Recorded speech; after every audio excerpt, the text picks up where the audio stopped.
Hello, everyone, and welcome to Waffles and Wishes, your favorite podcast about self-reflection, exploration, goals, health, discovering your passions, and most importantly, taking time for yourself. I'm Gia Jambroni. My name is Brandon Nathaniel Moses Davis. I haven't said my full name in a long time.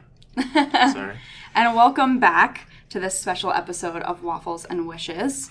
So let's take a look at last episode really quick. I want to recap that first. We talked about failure last week. We gave you a definition of failure, some ways to think about it. We gave you a few tools to help you, solve if you're starting to fail, how to recover from failure if that happens. But we said in that episode that we were going to give you a toolkit, a new way to think about failure. So that's what we're going to do with today's episode, and it's all about the growth mindset. So that's going to be something that's going to help you guys hopefully handle failure a little bit better, among other things. So we've brought a special guest on the show today to help us do that. Special guest, why don't you introduce yourself? Hi, thank you. So my name is Bojinov, but everyone calls me Yav because no one can say my first name. And I'm an avid listener, and I also happen to be Gia's boyfriend. That's my main title. Yes. Gia's boyfriend. Yes. He's also a doctor of statistics, but I'd like to think that his most important title is in fact I think more importantly that you're an avid listener. So thank you very much. One of the many listeners that are out there. I really do appreciate it. Of course. I'm really excited for this. We've mentioned you many times on the show. So I mean, for example, like when we talked about you guys went on vacation, that was the two of you guys. So that's awesome. I know a couple of times we've had conversations about like the list of the week and things like that. And I know that you guys have had discussions about those and stuff. Yep. So it's awesome to actually have you on the show. Thank you. Yeah, for sure. Great. So let's talk about the waffle flavor of the week this week, you guys. And I say that with a sad tone in my voice because there was no waffle flavor of the week this week. Oh, there was not. To be fair, I think the regular waffle people are out. Is that what you said, Brandon? Yeah, I mean, so as I try and remind everyone, this is not a HubSpot podcast, but we both work here. So, we have Waffle Wednesday every Wednesday. And there's like a core group of people that take care of that. And I didn't see those people today. And usually they have like the special waffle flavor, a normal waffle flavor, and then also the gluten-free waffles, as I always say, that I always grab. This time there were no flavors, no gluten-free waffles, and just a normal waffle, which you did have. I did. I had the normal waffle. And so both Yav and Brandon are dairy-free, and Brandon's also gluten-free. So they were going to go for the vegan waffles, which they were out of today. I'm so sorry, you guys. It's okay. We're having some fruits and some nuts. So they're having fruits and nuts from the snack wall. I had a delicious waffle that I covered in fruit and whipped cream and fake maple syrup. That's where it's at. I ate about half of it, and then I threw it away in front of them just to be mean. Oh, my God. That really hurt. It did. I'm just kidding. So, after a disappointing waffle flavor of the week, let's pick ourselves back up here, talk about the list of the week. So if you're following along with us in the 52 list book, the list of the week this week is list number 8. Mm-hmm. So if you want to participate in this, which I hope you do, grab a pen, paper, your phone out to jot some of these down. So if you're ready, the list of the week this week is list your favorite quotes.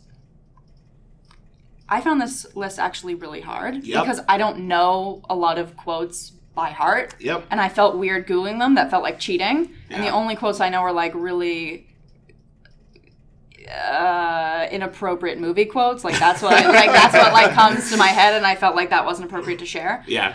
So I really only had one quote that I had memorized. I don't know. How did you guys find this list? I felt the same exact way. I thought that this was like a difficult one. I think I don't think that this is wrong. I think one of the things I like about like going through these lists is that they can be difficult. And all of my favorite quotes are pretty much from video games or movies. Yeah. And usually they weren't anything like profound. Yeah. Like I as an example, this isn't like the one that I chose. As an example, the Hobbit movie, the giant dragon from that, Smaug, goes like, "I am fire, I am death." That's his quote, and that's the first thing that popped in my mind, and I was like, that isn't relevant at all.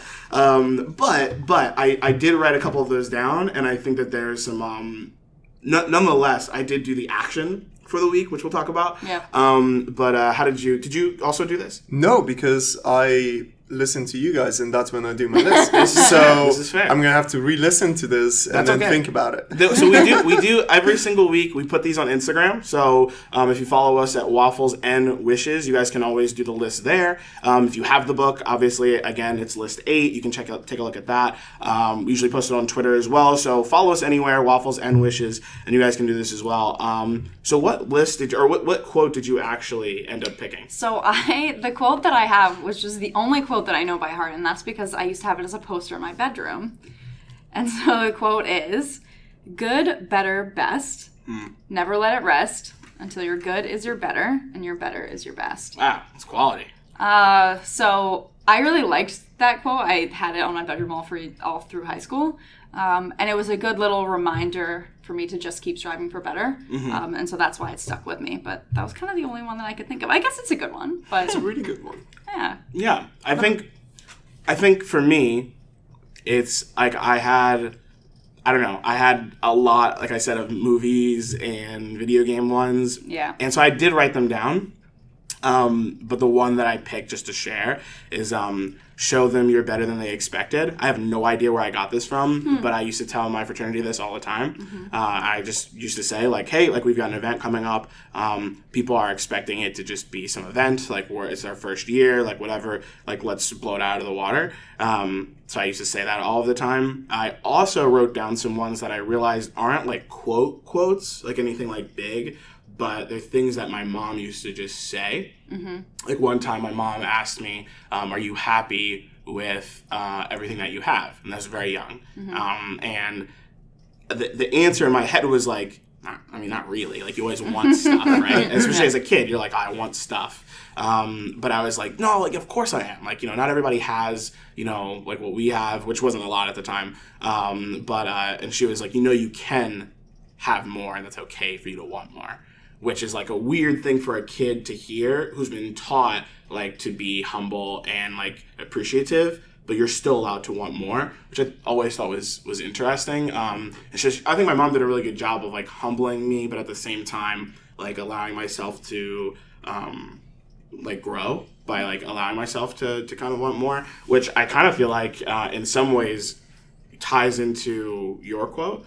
To some degree, is like, if you want something, that's another thing that my mom kind of had like struggled with, was I was pretty good at like singing, for example, but I didn't want to do that. And if there was something that I wanted to be good at or something I wanted to learn, then I would kind of dive into things like that. But anyway, so that was the one quote that I kind of chose, but there were a whole bunch that I kind of went in behind the scenes as well. Yeah, I think that's a great one. If you're wanting to follow along with this, there is an action item with this list, as there often is with the list of the week. So the action item is to think about what your quotes have in common, and then choose a quality or theme that they have in common and incorporate that into your life this week. So I think some of mine had this in common, but it seems like ours both had this in common.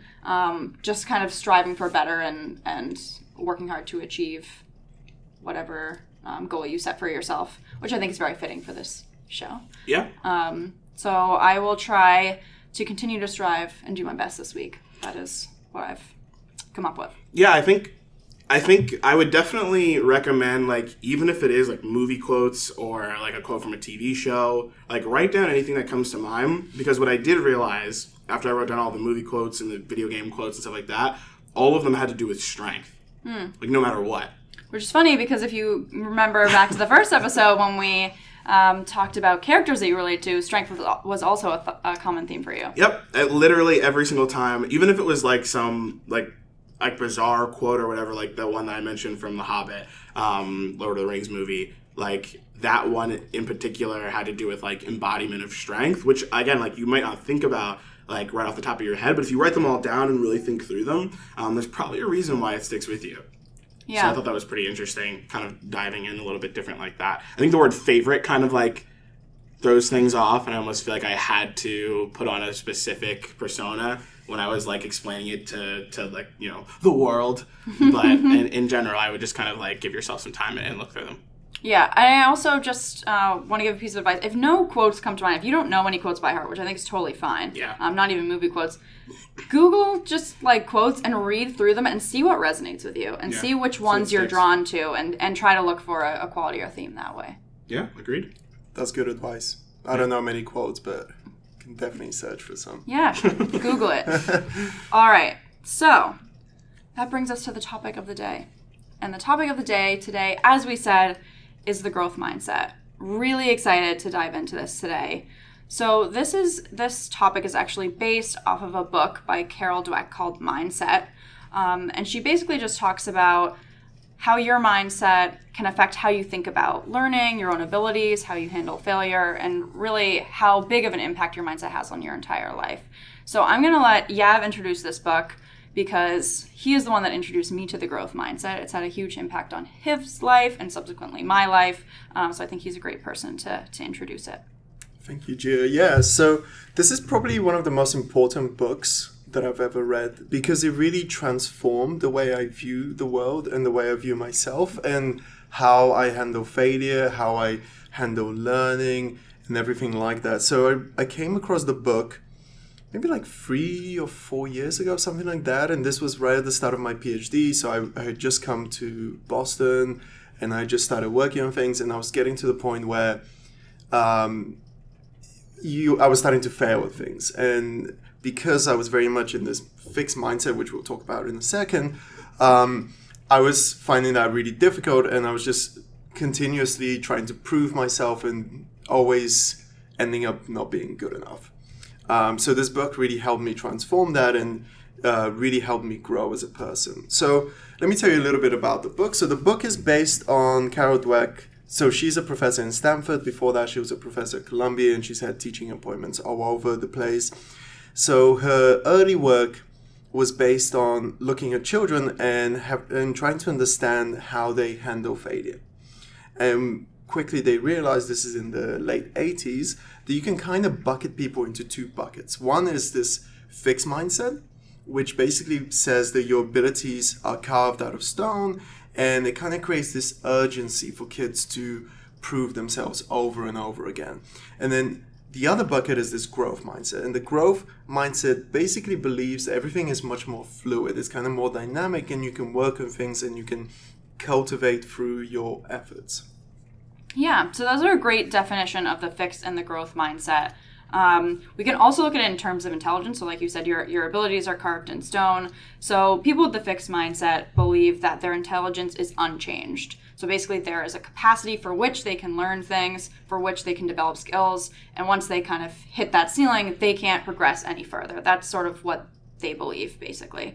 And then those with the growth mindset believe that intelligence is malleable. So if they work hard, if they strive, if they achieve, they can really become anything they want. There is no limit to their growth. So those are a great sort of two definitions of the growth and the fixed mindset. Let's take a look at a learning example. So as you said, this affects intelligence, but also the way that people with these two mindsets learn. Yeah, I think it's great this is a great example because it will really help figure out if you're in the fixed mindset or in the growth mindset. So this is taken from her book. And it says, imagine the one day you go to class that's a really important class that you really care about. And the professor is handing out the midterm papers and you got a C+. And this is much lower than the average and you're really disappointed. So Brendan is going to pretend to be a fixed mindset person. So how would you feel if this happened to you?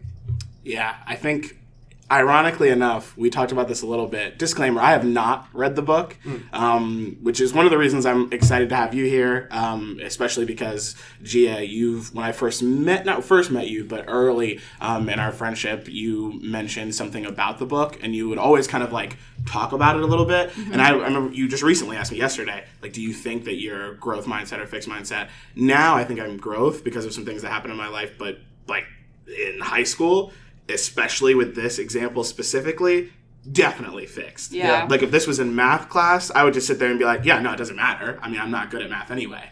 So like, I mean, I think that was one of those moments where like I did have a fixed mindset and I was consistently just like, yeah, I mean, like I studied a little bit, like it was fine, but like I got a C+ and like that's just my life. That's just who I am. I'm supposed to be doing other things anyway. So. Yeah, and I think actually that's a really good point. We'll come back to answering how you would feel as a fixed mindset person in a second. But the point is, a lot of schools are kind of geared up to putting people in the fixed mindset. And so, because when we all grow up, we're constantly told, oh, you're really smart. right? No one ever says, oh, you put in a lot of effort, that's why you got this grade. No, it's you are really smart or you're really intelligent.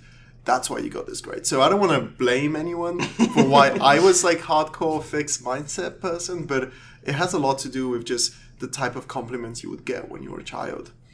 Okay, so Brendan, how would you feel as a fixed mindset person? So put on your fixed mindset hat. Remember what it was like to be a student and tell us. Yeah, I mean, it would be a lot of like, I think we talked about failure our last episode, and I think instead of saying like, oh, I failed here and I can grow from this, I would literally just sit there and be like, yeah, I am a failure, or this is like destined to be, this is how it is. I'd probably just get upset at the fact that it might be what it is, or I might even like accept, in quotes, right? Accept the fact that was my grade and that is it, and that I won't grow from that. I hate to keep using the word grow, but I do feel like, I mean, I remember I was in an honors math class, and I can't remember why I chose to be in this honors math class when I was in high school, and I had a friend of mine, and she was getting like good grades, and I wasn't. I literally just accepted it. I was just like, well, yeah, you're just smarter than me, so it doesn't really matter. So, yeah. So it doesn't really matter how hard you work. Exactly. Like, that's your limit. You've reached it. Yeah. Okay. Gia, so you're going to put on your growth mindset hat, and you're going to tell us how would you feel as a growth mindset person. Okay. So if I were a growth mindset person, which I'm not, by the way, I try very hard to be. You're getting better. You're getting much better. I'm getting better, yes. Yav is my trainer in this. Growth mentor. He is my growth mentor. He is the most growth mindset-y person ever of all time, which is why he's doing this episode. He's like incredible, and we'll talk about later how hard he works to do that. It doesn't come easy, but he's great at it. So if I were a growth mindset-y person, I would think that I just need to try a little bit harder. So if I get a C, that just means that I need to study harder. There are certain things that I, maybe didn't understand as well as I thought I did. And also, it's a midterm, right? So you have the rest of the semester to pull your grade up and work a little bit harder. Mm-hmm. And would you feel like a failure? No. Okay. I would feel like there was room for me to improve. Mm-hmm. I think that's like the big difference, really, is that the people who are fixed mindset, they take this as this is their limitation, this is a reflection of them, and the growth mindset people just say, well, I just got to work a little bit harder, I'll get better next time. Okay, so Brendan, again, with your fixed mindset hat, how would you cope with this? What are some of the actions you would take after you got this midterm?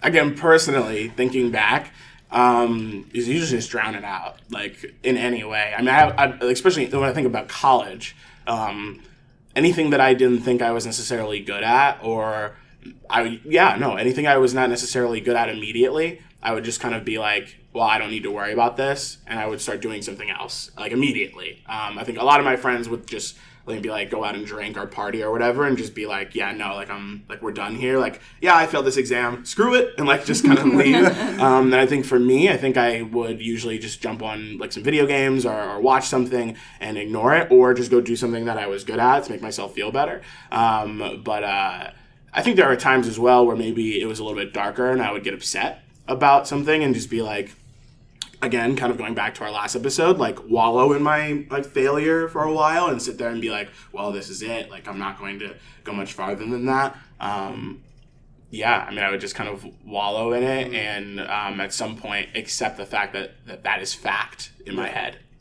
Yeah, I would do. So I remember this one time I got a midterm, and it was actually, maybe it was even a final. And I had done really badly in it. Yeah. I want to know what Yav's version of really badly is. Well, it was badly. Anyway, yeah, exactly.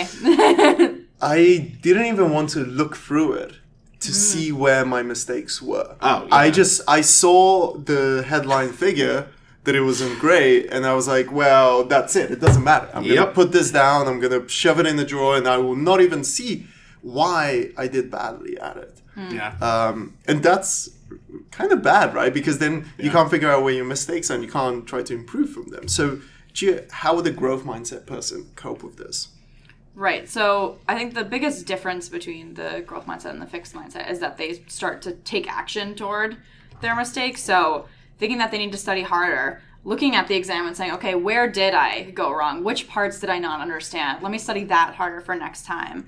Maybe I need to get a tutor. Maybe I need to talk to the teacher after class. Things like that, taking actions toward improving your grade the next time around.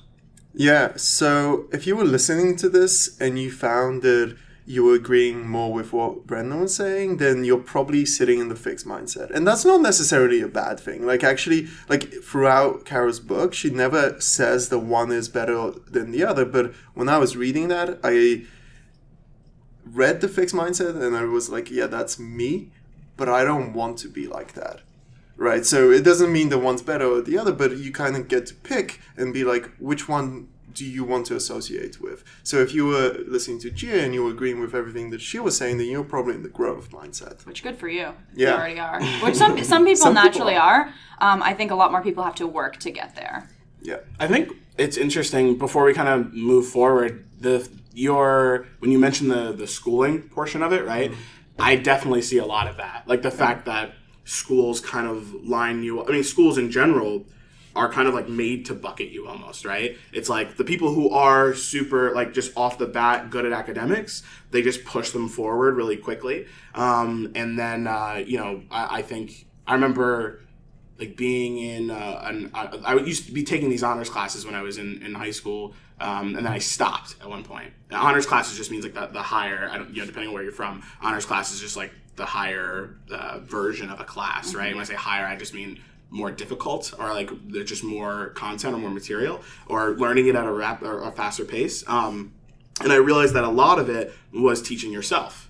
A lot of it was like you had to take a book and learn it yourself, and then you would just do the exam. The teachers weren't necessarily teaching more, which was interesting. And in these accelerated courses, which were the ones below it, they would teach more and they would teach slower. And I did really, really well at these accelerated classes because, frankly, I just didn't have to try as hard, which is super interesting. And I think almost the way that they present these classes and the way that how well you do in these classes aren't like, it's tough because it makes you start to think that you are even the grading, like the way that something's graded almost makes you feel like, hey, like you've failed this paper. Unless someone sits there and tells you like, hey, you didn't do that well in this paper, but you can do better. Let's work on it. Then you don't think that, right? Which, like, if you have a giant class, then that's not necessarily the case. So it's kind of sad a little bit. And I know you said you don't want to blame anybody, but I do kind of feel like schools, like, I don't know, it can be difficult.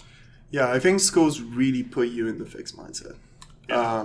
And I definitely remember, so you were saying, like, the kids that were really good. Yeah. So those kids, they do great in high school, right? But then when they get to university, and they suddenly realize they have to try, but they spend their whole lives not trying, just always being able to succeed, they struggle at university. Yeah. So I actually think you're more likely to get yourself in the growth mindset if you like have some failures when you're young, but if for those people that do really, really well, and I was kind of one of those people, it's like really hard to get yourself out of that mentality because you really start associating that with who you are.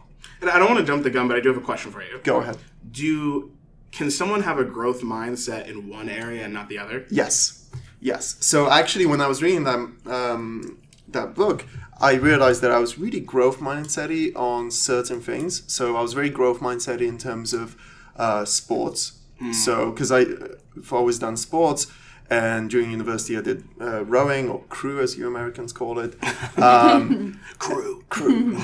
And I was very much in the mentality that if you lose a race, that's fine. You just need to work harder at it and you can get better. Sure. But if you don't pass an exam, then you've failed. And then when I read the book and I was like, wait, this doesn't make any sense. How can I be like super extreme in one end and then super extreme in the other end for something different when it's kind of the same thing when you think about it? So you can definitely be growth mindset about some things and not others. Yeah, the reason I asked that is because when we started talking about the academic portions, I was like, I definitely was fixed, like in all of my academics, but when I was doing anything outside of that, like any of my organizations I was part of, singing, acting, video games specifically, or even I remember I was very fixed about working out. and I had a friend of mine who was like teaching me about how to work out and things like that with equipment. And like doing that was like, oh, like there's like, of course I can get stronger. Like I didn't think about it beforehand, but like when I saw it, it was easy. It also makes sense why we mentioned sales jobs a lot on the podcast. That's why so many like sports focused people or athletes are usually in sales, because they know they have that growth mindset to some degree. That's like, yeah, I'm an athlete. I started one place and now I'm in another place. I've grown to this portion, where I am now. And in sales, you have to think the same way, that you can kind of do that. So it's interesting. Anyway, sorry, didn't mean to No, I think derail. I think it's a really good and really important point, because I don't think anyone's like fixed mindset for everything and growth mindset for everything. Sure. And identifying where you are on the different areas, I think, is quite important as well. Yeah, very important. Speaking of important, I think you guys both mentioned something that's really important, which is effort and motivation. So which mindset you have really affects the amount of effort and motivation you put into things, right? So if you're a fixed mindset person, you believe that if you have to work hard at something, then you're just not good at that thing, and you're never going to be good at that thing. So you're not really motivated to try or to work hard. Which kind of is a self-fulfilling prophecy that just sets you up to fail, especially if we're thinking about something like academics. Whereas the growth mindset person thinks that they need to work hard for all of their achievements. So therefore the effort sort of ignites ability, which turns into accomplishment. So it's very different ways of thinking about effort and what drives you, what motivates you to achieve a goal, for example. But let's talk about how it affects failure and criticism as well, something that we've touched upon. So you mentioned this, Brandon, when you were playing the fixed mindset person. So someone with a fixed mindset, if they have that and they fail, that failure, I love this quote from her book, failure is transformed from an action, I failed, to an identity, I am a failure. And that's exactly what you said in the fixed mindset, which makes a lot of sense, at least to me when I read it, because I am a very fixed mindset person. Like naturally, that's where my head goes. I have to try really hard not to do that. And I totally do that. And the reason is, if you have a fixed mindset, and you believe that all of your abilities are innate, they're tied to you, then it becomes a part of your identity. So when you fail at something, it's kind of an attack on your person. Yeah. And so it's really easy to end up feeling shitty about yourself because, you think, okay, I can't learn this thing and I'll never learn this thing. And therefore I suck or I fail or whatever. So it really does take a hit to your self-esteem when you fail and you have this fixed mindset because you think that there's nothing you can do about the failure. Quick anecdote. Yes. This literally happened the other day with you. Yeah. And I saw you trying not to be in fixed mindset. So good. we'll get to this later, like in terms of like what you can do to like shift from fixed to growth if that's something that you're interested in. But this example, you sent out an email. The email, God. You know exactly what I'm talking about. Such a tragedy. You sent an email. A work tragedy. Something happened. It was an act. You didn't mean to send it out. It was a faulty link basically. Oh guys, I sent out a form to 500 people, and the link. It was supposed to collect their email addresses, and the link didn't work, so they all filled out a survey, and it didn't collect any of their information. And so I had to send it back out again to all 500 of them. Like, I'm so sorry. If you have already completed this, please do it again. And you were freaking out, and you were upset, which is totally fine to be upset, right? At that moment, right? Like, you have to sit there and say, okay. Oh, sorry, random thought. One of my favorite quotes that I completely forgot, which is very relevant. I think it's from Rocky. Which is, it's like not about how hard you can hit or something like that. It's about how like fast you can get back up or something. No, it's not about how hard you can hit. It's about how hard you can get hit. Yeah, keep getting up. Yeah. Oh, such a great. I love that quote. I love it. It's I'm great. gonna add that to my list. Yeah, and that's literally there. You go. And that's that. Like at that point, like you were struggling getting through it, and you kept wanting to say how stupid you were. Instead of being like, this is stupid or this is a mistake or this is a failure, instead you kept swallowing like your words on like stupid like instead of saying that you were, which I think is huge. Yeah. The second you say that you're a failure, the second you say that you're stupid or you say something like that, it's bad. And I think to me personally, I'm not whatever. I'm just saying that like I think it's a big deal when you can say, like, I'm not stupid, I know what I'm doing, and I know that I just made a mistake. Because there's a difference between making a mistake and failing, like we mentioned in our last episode, where someone will make a mistake, they'll fail, and then they'll cover it up or they'll lie about it because they're like, oh, no, it's not me. No, it's fine. Don't even, like, that link must have been something else. Like, I don't know what just happened here. Instead, you were like, I messed up, and, like, I need to own it, I need to fix it, because you're smart enough to fix it, you know? Anyway, I just wanted to give an example, a real-world example that happened recently. Sorry to... Yeah, no, and it was really hard, and I kept saying, I am, and then I kept stopping myself from saying stupid, and I was like, I am so upset that this happened. I kept, like, refilling the end of the sentence with something else to try not to, like, put myself down about it. It's impressive. But it's really hard. It's really hard to do, and we'll talk about it at the end, how you can try to do this. But it's not easy. It's definitely not easy.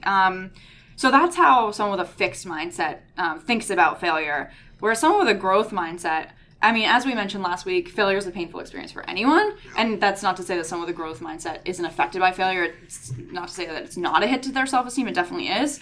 But the difference is, since it's not tied to that identity piece about their innate abilities, it doesn't define them. So they view it more as a problem that needs to be faced, dealt with, and the biggest part is learned from. So that's how they have that ability to then take action after a failure. They can say, okay, this is what happened, this is why it happened, let me take action and move forward. Yeah. So those are some great definitions and ways to think about them in terms of learning, what drives you, what motivates you, how you handle failure. We touched on this with talking about school and education, but she actually gives a great example in the book that I'm going to let Yav talk about because he thought this was really great. Yeah, so this isn't just an example. So I think we mentioned that I have a PhD in statistics. So I don't really believe in anecdotal evidence, and this is why I take some issue with psychology. Okay, I majored in psychology. Just we fun have fact for arguments the people about listening. We argue about this all the time. But so she took this sort of anecdotal evidence and things she had seen and carried out a lot of experiments to see if she could place people in the growth mindset or in the fixed mindset for a short period of time and to see how they handle failure. So this is one of the many experiments they carried out. And what they did was they took a group of children from the same year group, I think it was even the same classes, split them up into two groups. And they gave both those groups separately the same exam. Now, after they did the exam, they graded. Both groups had about the same score. And they came to the first group and they were going to place this group in the fixed mindset. So what they did was they gave them out their exam and they said, well done, you must be really smart. They gave them the exam, then they went to the other group and they were going to induce a growth mindset. And when they were handing out the exam, they said, well done, you must have tried really hard. Then they gave them a second exam, which was much harder than the first exam. And the students with the fixed mindset, they bombed it, they tanked, they did really badly on it. The kids with the growth mindset, they actually got higher grades than they did in the first exam. Because they started to struggle, like the questions required a lot more work. So when they started to struggle, they were just told, oh, you did well because you put in effort. So from that they should put in more effort and they'll be able to do it. Whereas the other kids were like, well, you're smart. So if you can't do this isn't, like, that's it. You can't do this. And, they did many different types of experiments that were just like that, where they can place people just with one word in the growth or the fixed mindset, and that can have major implications on how you do in exams, etc.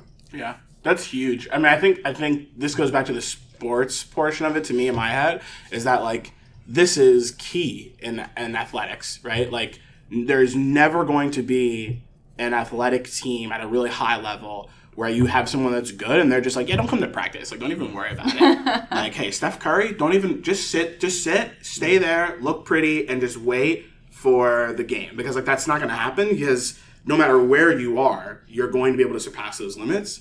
And that's, I know LeBron James, like, talks about that. Bodybuilders talk about that all the time. It's all about surpassing your limits, breaking your limits.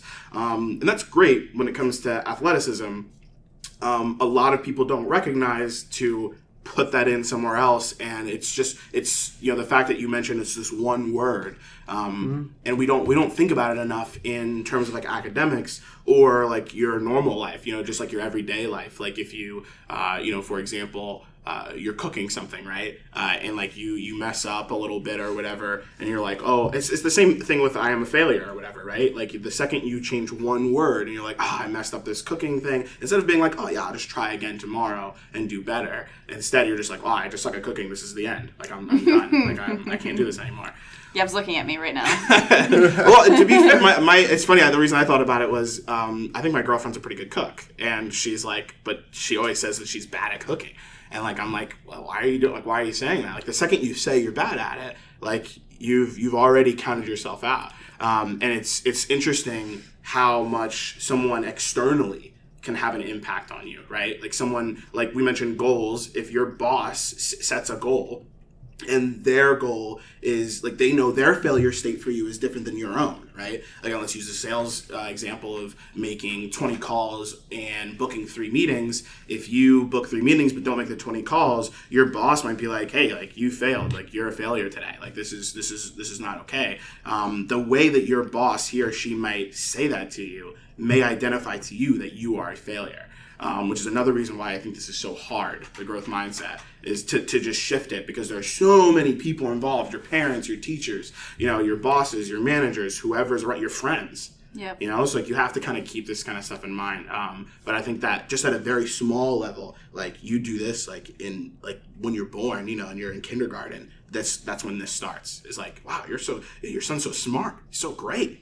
Yeah. Put him in these classes. He's so smart. Comparatively to someone like, wow, your son works so hard. My biggest takeaway for parenting from this book was never, ever call your kids smart. Never praise them for anything that they don't really have control over. Yeah. Always praise people for putting in effort and for like persevering, etc. But never be like, oh, you did really well because you have this natural ability that you cannot do anything to harm or to improve. Yeah. Yeah. I think your example about the manager is really interesting, and sort of the next thing I wanted to talk about is fixed mindset leaders versus growth mindset leaders. So if you are working somewhere, I'm sure you have a manager, or if you're a CEO, then you can kind of look at yourself and see where you sit. Now, I'm just going to give you sort of 2 examples of fixed mindset leaders. They tend to be a little bit, like they tend to think that they're the best and that they need to constantly prove themselves. So everything that the company does is really based around affirming the superiority of this leader. And these types of people, they don't really want to build a team. They just want to have people that and they don't want to have a team that's like really good. They just want people to listen to them and do what they're told. So they will not really help other people become their best selves, because that's threatening them and that's threatening their superiority. And then the growth mindset leaders, they kind of just believe in human potential and development. So both their own and other people's. So instead of using the company as a vehicle for their greatness, they use it as an engine of growth for themselves, for the employees, and the company as a whole. So that's kind of 2 different types. And you, Bernard, you were laughing when I was describing the fixed mindset. Is that reminding you of someone? I mean, I've definitely had, teachers, that we keep mentioning, like education and things like that. But when it comes to the workplace, I think this runs rampant, right? Like, especially in my old job, the first place I worked at a very large consulting firm. There are just so many people, 300,000 people, that it's hard to keep track of every manager. In my one team, I had 2 different managers. One of them 100% fixed, right? Like, well, I'm your manager. I know exactly what we need to do. Like, don't worry about it. Like, we just need to do this thing. We just need to get it done. Like that's it. My other manager was like, hey, like I want to make sure that you are hitting your own goals and meeting your own expectations. Sure, we'll make sure that we get our work done. But like in general, like he also was my mentor at the same time. So we would like meet, every I think every month or something like that to kind of discuss my growth metrics and things I wanted to do, and just literally perfect examples, right? Even in HubSpot, they actually recognized that this was a bit of a problem, that not everyone was on this idea of growth, and so we actually hired someone to specifically deal with leadership, Laura Parrott, and she's great. And so I think it's an issue in general if you don't teach this growth mindset to managers, specifically CEOs. I think our CEOs at HubSpot are actually really great at this. Yeah. Like when we make mistakes, they literally are just like, yeah, we made a mistake. Like we're going to change it. Like even our culture code. We have a culture code here at HubSpot, and they changed it recently because they realized it wasn't working. They changed this one word to a different one, and it's made a huge impact. Yeah, this is huge. I mean, that's why you see people who are miserable and they like hate their jobs and things like that. Like a lot of that, I personally feel like it usually has to do with the way your manager is. Yeah. So I know from a rumor, I've never done this, but in Google, their managerial training. So actually, if you're a manager at Google and you've done this training, but tell me if this is true or not. Comment. I was told that when you go through their managerial training, you're essentially given the growth mindset book. That's awesome. As one of your readings. And a lot of it is based on like putting yourself and your team in the growth set mentality, because it's much easier to handle failure and to handle mistakes. No one tries to hide it. You just put them up front and you say, oh, this happened. Let's fix that. Let's all work together and fix that. And Google's doing pretty well, so if they think it's important, it's probably pretty important. Yeah, I mean, we did the same thing here. Yeah. What I love about this book is that every chapter sort of has a different topic, and she really looks at how your mindset affects all different aspects of your life. So there's a section on athletics, there's a section on how it affects parenting, there's a section on like how to handle it within the workplace. So there's a lot of different lenses in which to look at mindset, but I think the common theme here is it can have such a huge impact on your life. Yeah. One other thing besides workplace that I wanted to touch on outside of sort of defining it and looking at it is how it can affect your relationships. This is the section that really blew my mind a little bit. And it was really looking at if you have a fixed mindset, how that affects your relationships. And that can be a romantic relationship, a peer relationship, and a friendship. These all sort of, this can relate to any of those things. So it can cause a few issues here because you believe one of three things, right? You believe that your traits are fixed. You might believe that the other person in those relationships' traits are fixed. Or you believe the traits of the relationship itself are fixed, which means that you can't grow or nothing in this can be changed. So that causes two major issues. So the first is that if you have to work hard in a relationship, it's not meant to be. So they think that, if I have to put any sort of effort in this, it comes back to that effort and motivation. If I have to put work into this, it's not really worth it. Nothing's going to change. It's not going to do any good. And the second thing that can happen is problems can indicate character flaws. So if there's an issue in a relationship, a friendship or a romantic relationship, and you think it has to do with another person's traits, and you also believe that those traits are fixed, then any problem that you have is just doomed to fail. You automatically say there's no hope for this because this is due to an unchanging factor. And so therefore it's doomed. And again, you sort of have this self-fulfilling prophecy if you believe that these things can't be worked on. Yeah. The second you're faced with any sort of hardship in a relationship, you're going to want to give up. You're going to think that it's not meant to be. You're going to forfeit those relationships, which can be really detrimental. So if you have a fixed mindset, and specifically if you have a fixed mindset in relationships, if you think that about yourself or about other people or about a friendship or a relationship that you have, really think about that and think about how that's affecting your relationship with this other person. That's a deep one. Yeah, I really like that one. That one, I couldn't really relate to the parent section, obviously, or the sports section. If you've ever seen me do anything athletic, it's very sad. So I couldn't relate to those sections of the book, but I really could relate to this one because I have a fixed mindset, I think, in almost all aspects of my life. Like, I am, every time she was defining it, I'm like, me, for everything. So I really had to step back and be like, do I have this in my relationships? Do I doom all my relationships to fail? So it was really interesting for me to sort of reflect on that. So I encourage you guys to do that as well when you're thinking about this. Yeah. So were you just as fixed mindset-y on relationships, or were you a little bit more growth mindset-y for that? I think... So I think I was fixed mindset, but I think I was a hopeless romantic, so I wanted to believe in the growth mindset. Like, I think I was very fixed in that I was like, okay, if this, like, if we're just gonna, like, fight all the time or this is gonna have an issue, then it's not meant to be. But I was also, like, very romantic and, like, but, you know, like, if you're meant to be, like, things will work out. So I could have the growth mindset, but I don't think it was because of the growth mindset. I think it had to do with, like, a romantic part of my brain that wasn't a growth part of my brain, if that makes sense. But I've worked on that. I think now this is the most progress I've made as far as my own fixed growth mindset, is I'm very growth mindset in relationships now. Still working on it for a lot of other things, especially things that have to do with failure, taking criticism, academics. That still very much goes right to my core identity and just crushes me, and I try really hard to work on that. But the relationships piece is something that I've worked on and I have seen progress on. So speaking of that, we've given you all these things to think about. Hopefully we've convinced you what a huge impact this can have on your life, and the way you think about things, the way you set goals for yourself, the way you achieve things, how you handle hardship. So we'd love to give you now some strategies to change your mindset. And we would love to do that.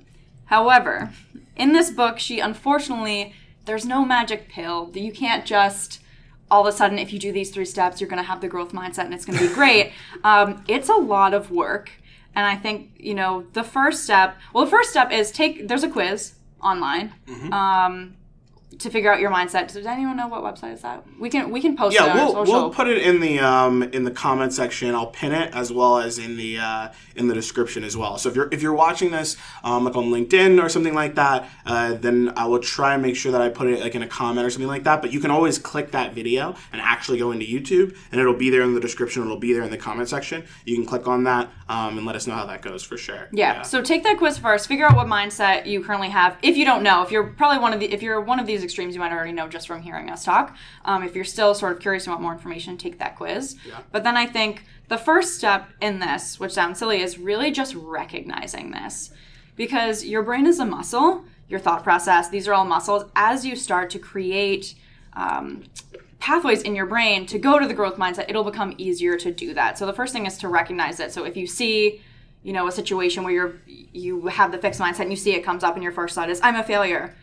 Just recognizing, okay, that's a fixed mindset. I'm doing that right now. That's such a great first step, because then you can start to put in the effort to change it. It's worse if you don't know it's happening. You obviously can't make any changes. So that's the first big step, is to recognize when you have the fixed mindset. She does give in the book an example of one little activity you can do, which I think is kind of helpful. It's a mindset exercise, and it's basically just present yourself with a dilemma that personally would, affect you very hard. So the example she gives is you get rejected from graduate school, or maybe you sent a bad email link to 500 people in your workplace, something like that. And then, allow yourself to feel your gut reaction. What is it? Is it, I'm a failure, I'm stupid, I didn't deserve it? Let yourself feel that, and then go back and write down growth mindset-y thing. So, okay, what can I learn from this? What can I do next time? Where did I go wrong? How can I help that? So allow yourself to have that reaction, and then immediately respond with, okay, let me try to change that. And again, it's really just helping to build those muscles in your brain to get you to start thinking about the growth mindset. But like I said, this is not something that comes easily. It's really, really hard. Yav had some great thoughts when he read this book. I'll never forget when he introduced this book to me. We were just hanging out together in the living room. We were having a glass of wine, very classic. And we were talking about, and his face lit up when he realized that I hadn't read this. And he was like, oh my God, this changed my life. You need to read it. He actually ran upstairs, got his laptop, came down with a laptop of notes that he had taken and things that he had taken away from this. And he also wrote down a bunch of action items for himself to help get himself in the growth mindset. So I've only ever known Yav in the growth mindset. So for me, I'm like, this must really work. If he wasn't before and he's like this now, then his action items must work. So I'm going to let him share those thoughts with you, because they're really, really great. Before that, I just want to say 2 things. The first one is, when I was reading the book, I got really excited because it keeps saying all this cool things that the growth mindset person can do. And I was like, oh, I can't do any of those. I'm so excited to learn how to do this. And then you get to the final chapter and it's 5 pages long. and it just doesn't give you any solutions on how to become growth mindset. He essentially says what Gia said, which is, now that you know about it, just do it. So, Caro, if you're listening, please write a follow-up that explains to people how to do it themselves. Best practices. Yeah. I actually think there is a bunch of, there's actually a lot of online resources for this. Yeah. That has a lot of tips on how you can do this. And it's basically exactly what Gia said, which is when something bad happens, pause and think about it. And that's kind of how I was able to force myself into being a little bit more growth mindset-y. And as Gia gives me way too much credit, actually, I still struggle with these things. So I write, so I'm doing a PhD, I guess I'm kind of done now. And, you know, a lot of that involves writing papers. And I was working with this old professor who's like incredibly famous, incredibly brilliant. And I would have to, you know, I would write a draft and then I would send it to him for feedback. And when I get those emails back from him, it's my first reaction, my gut reaction is like, oh my God, no, it's going to be terrible. He's going to know what an idiot I am. And then I have to sit there and suck myself up. And sometimes it, you know, takes a little while to just be like, it's okay. He's just criticizing the work. He just wants it to improve. It has his name on it. It needs to be perfect. This is not a reflection on me. It doesn't mean I'm an idiot if I missed a comma or if I used like a word that he didn't agree with or something like that. So it's still like a struggle every day, but I found it really beneficial to just keep trying it. Yeah. And my thoughts. So I actually have like several pages of notes, but I kind of picked my top 4. So the first one is, and this is something that I really struggled with, and Gia thinks I still struggle with. And this one is embrace criticism, seek it, and follow through with it. Use it to learn. And, you know, the people that give you criticism, they're not there to judge you or your abilities. They're really doing this to help you. Because if they didn't care, they would not give you this feedback. So this is actually like they're putting in effort to help you improve. Why on earth would you be insulted by this, or why would this hurt you? It's just trying to make you better. So that's my first one, and I really struggle with this one still. The other one, and we had like a little bullet point on this, which is how people with fixed versus growth mindset handle depression, but we kind of cut it because we didn't have time. But this quote is from that section, and it says, "The worse I feel, the more constructive things I should do. Work out, work on my research, read a new book. But never give up and sit around feeling melancholy. No one has time for that." And I think, Gia, you were the one that was like reading that section. Yeah, it was really interesting. It was just really quick. It was an experiment or a study that, you know, gave some credit to because it was actual research. But so they looked at students in college that had either the fixed or the growth mindset, and when they fell into depression, how they handled it. And people with the fixed mindset just let themselves fall further and further and further. Whereas people with the growth mindset, the more depressed they got, the more they tried to pull themselves out. Even if they weren't succeeding, the more they tried to do something else. Like, okay, I'm really down today. Like, let me read a book, or let me go to the library, or let me go to the gym. It was that tenacity. It was like, all right, like, let's just try. So it's that effort. You know, you're kind of giving up, or you're putting in more effort in the face of struggle, and that's sort of a big difference between the two. Yeah, I think that's a really important point. My third thought is, once you're in a place that you're really happy with, look around and help others develop in ways they value. And that's kind of, I think we didn't really talk about this too much. We really focused on how to get ourselves in a growth mindset and how a growth mindset versus a fixed mindset works. But I think it's really important to remember that there's other people around you, and like we were saying, one word can make a difference, right? So if you're a manager, or even with your colleagues, instead of praising them on being intelligent when they succeed, you know, praise their effort. Be like, wow, I saw you last week. You were working so hard. You were able to achieve this goal. Well done. And that's just going to start helping them get themselves into growth mindset, and also helping them develop in ways that they value. And the final point, and this is the one I still really struggle with, is awards and compliments will no longer go towards boosting my ego, as no one has time for a big ego. They will go towards motivating me to continue working harder and carry on learning. And I think that's a really hard one, because when you get an award or when you get a compliment, a lot of the times it's like, well done for being the smartest, you get this award. Yeah. And you just have to translate that into, it wasn't because I was smarter than anyone else, it was because I worked harder. That's why I got this award. And I still kind of struggle with this. Yeah, it's a hard one. Those are some great thoughts. I hope this was helpful to you all. I just want to emphasize how big of an impact this makes when you do it. On the rare occasion that I remember to have a growth mindset about something, it will change your life. Like, you just have no anxiety. Like, that's the biggest thing for me, is like, if you're constantly worried about failing or what people are going to say about something, it really stops you from living your life or makes you a much more unhappy and anxious person. So if that's you and you're really struggling with this, I hope this helped, and I hope we've given you at least some ideas to start thinking about how to change your mindset if that's something that you're interested in. Again, if this really resonated with you, check out the book Mindset by Carol Dweck.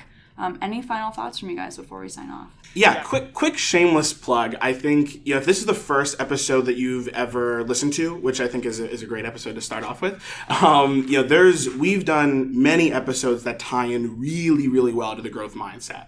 We've talked about journaling, we've talked about success, failure, and things like that. And I think when you take a look at, like the journaling, for example, right? Like, if you journal every single day, right? Or if you journal even once a week, there are a lot of these times where you can say, okay, I messed up here. Oh, a great example is, like, for example, if you wrote down your email thing that happened, and you wrote that down, and maybe you failed at that point at telling yourself that you weren't a failure. Maybe you're like, oh, I'm so stupid, I'm a failure, I can't believe I did this. But when you journal afterwards, you can sit there and say, wow, okay, I messed up there. I really shouldn't have said that. I'm not stupid. I'm not a failure. I work hard and I'm going to get better, right? If every day you tell yourself these things and you work towards it, or give yourself a small goal, right? We know how to succeed. We know what success looks like. We know how to handle failure because of it. And if you set yourself a goal, a great one, I think, is cooking. I think the reason I use cooking is because, like, it's something that you have to do usually, like, every day, probably. Like, let's say you decide that you're going to make eggs every single morning, right? And every single time you come in with the growth mindset, you've just decided to do this, right? So you say, okay, I'm going to come in, make some eggs, and I'm going to try and do this every time. And to keep the growth set in mind, the more you do it, is exactly what you said. You're creating inroads into your brain every single time you do this. So then when something happens, you've already practiced it enough, right? Yeah. Again, I think that's why people who are athletes and things like that have an easier time with this stuff. So definitely take a listen to some of our other episodes. I think you guys will find them helpful. I'm hoping, because I think they tie in really, really well. Other than that, the only other thing I have to say is that I think, I don't know how you guys feel, but the relationship part, I think, is something that I will dive into deeply. And not just relationship with, like, my girlfriend or my family, but overall, I think even my relationship with, like, my manager, it's one of those things where if I think about the relationship fixed, I feel like nothing can change, or and not necessarily within, like, my own growth within the company or something like that, but the relationship of how my manager and I will grow. So, like, all these small things, I mean, everything's so layered. So I think journaling about this and thinking about this can really help. But yeah, it's a lot. It's a lot to unpack, for sure. Yeah, my final thing, I was gonna leave everyone with a question, which is, every morning, you can ask yourself, what are the opportunities for learning and growing today for myself and for the other people around me? And I think if you start off the morning with that mentality, you're always looking for ways that you can learn things, ways that you can grow, and ways that you can help other people. And I think that's a really powerful thing. Yeah. That's great. Great. Well, thank you, Yav, so much for joining us. Thank you. And yeah, this was great. I hope it was helpful to all of you listeners out there. Thank you so much, and we'll see you next week. Thanks so much, guys. Thank you.